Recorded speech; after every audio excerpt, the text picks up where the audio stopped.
For this project, I'm doing a makeup look inspired by Dionysus.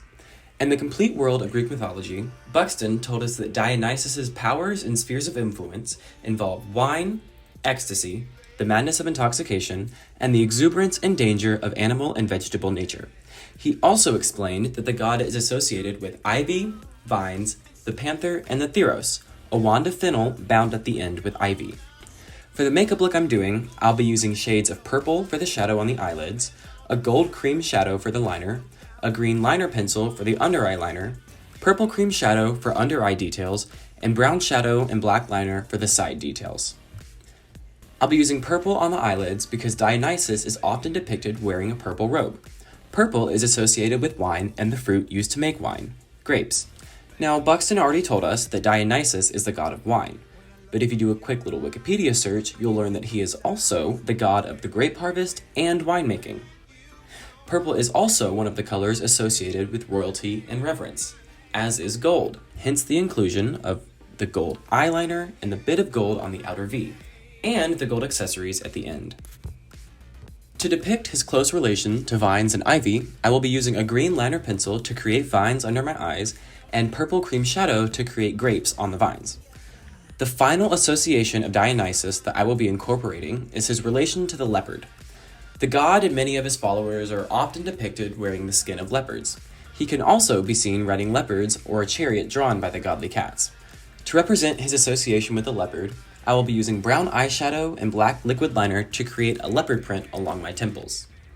The aspect of Dionysus that I'm going to be focusing on the most is his portrayal in the Bacchae. Now, this was by far my favorite story that we read this semester. Because I took Dr. Lalanne's Sex and Gender in Ancient Greece and Rome class for center term last year, I've kind of approached all of the readings for this class through the lens that I developed during center term. I was always looking for examples of gender roles, paying close attention to the language that was used to describe the different sexes, and taking note of any instances of characters kind of like blurring the traditional lines of gender. And when I read the Bacchae, that was like all full display and everything. Now, there seems to be an essence of like fluidity surrounding Dionysus. In the Bacchae, he effortlessly transforms into a bull so that he can evade being handcuffed and kind of toy with Pentheus a little bit. In Homeric hymn number 7, he gets bound aboard a ship and mocked by the captain. He then turns into a lion, scares the crap out of the crewmates who all jump overboard, and then they get changed into dolphins. The god's powers of transformation aren't the only examples of his flexibility, though. He's often given both male and female characteristics, meaning that he kind of fluctuates between the genders. In the Bacchae, Dionysus' introduction as having a soft, even effeminate appearance begins the story by giving him androgynous attributes. When Dionysus gets captured by Pentheus, he's mocked because of his feminine appearance, further emphasizing the blurring of the gender binary. In Buxton's description of Dionysus, he explains that the ecstasy that he invokes literally means standing outside oneself. Dionysus is able to remove people from their traditional selves and make them a completely different person, essentially altering their reality. In the Bacchae, Dionysus uses these powers to remove people from their gendered self. For example, by bringing the women of Thebes out of the city, Dionysus not only removed them from their children, husbands, and homes, but he also did away with those aspects of their personality. In many ancient cultures, women were closely associated with the home. Their primary role was as a mother, wife, and caretaker of all things relating to domestic life.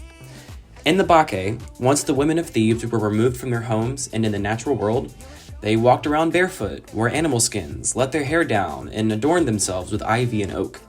They also exhibited pretty vicious and violent behavior, like when they attacked the herd of cattle and brutally killed Pentheus. Dionysus was able to bring these women away from the city, away from their roles as women, and away from their stereotypical feminine behavior. He was also able to remove Pentheus from the traditional box of masculinity.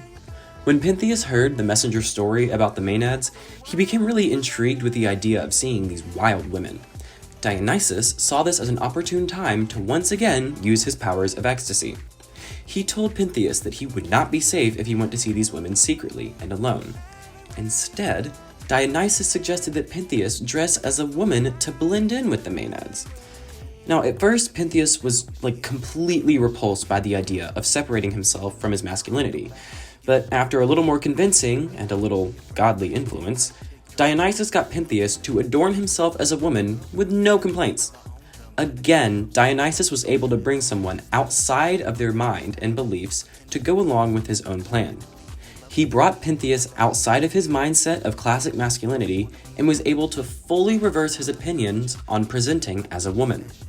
In The Menace of Dionysus, The Sex Roles and Reversals in Euripides' Bacchae, Charles Segal explains that Dionysus is a threat to the rigidly masculine value system which the young Pentheus feels that he must espouse with a vehement exclusiveness, as if to maximize the differentiation between the male world to which he aspires and the female elements both inside himself and outside himself.